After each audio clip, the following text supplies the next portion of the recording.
Så starter vi vores lille rundtur på Impala Lodge.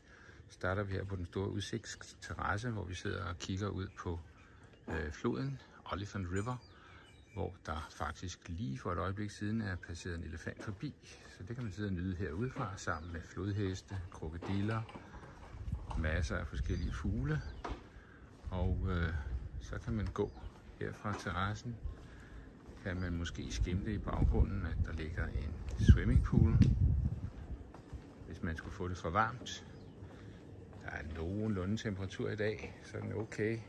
Sidst i 20'erne, da vi ankom, der var temperaturen over 40 grader, hvilket var lige i overkanten.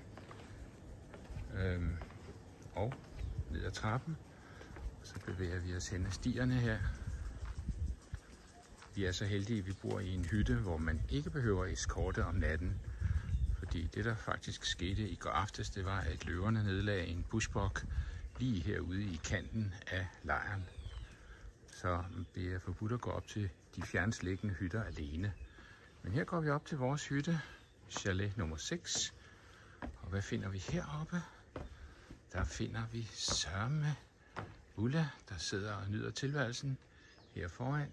Og det her, det er et rigtig godt sted, Ulla, for her kan man få netadgang. Den kan lige klare det.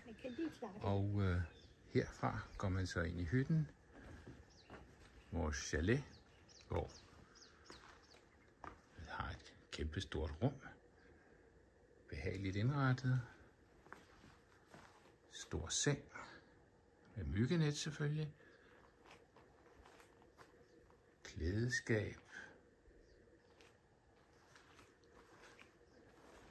Der er et lille bord her med te og kaffe, man selv kan lave, når det passer en. Kikkerten hører ikke med, det er min egen. Herfra går man videre ud i badeværelset. Og herude har vi 2 vaske. For dem, der kigger, kan man selv gætte på, hvilken vask, der hører til hvem. Der. Og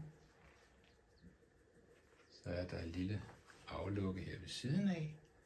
Toilet. Og når vi går videre, så har vi her dejlig bruseniche, så der er sådan set alt, hvad man kan ønske sig.